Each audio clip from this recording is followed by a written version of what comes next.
मान्छे त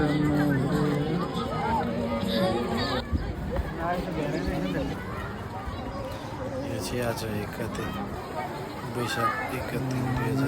2083 सालको वैशाख 1 गते है संस्कृति पार्क कसै भनेको थिएँ यस्तो धेरै मान्छे छ है आधा आउँदै त गइसक्यो अब यो आउने आइरहेछ गयो जाने गइरहेछ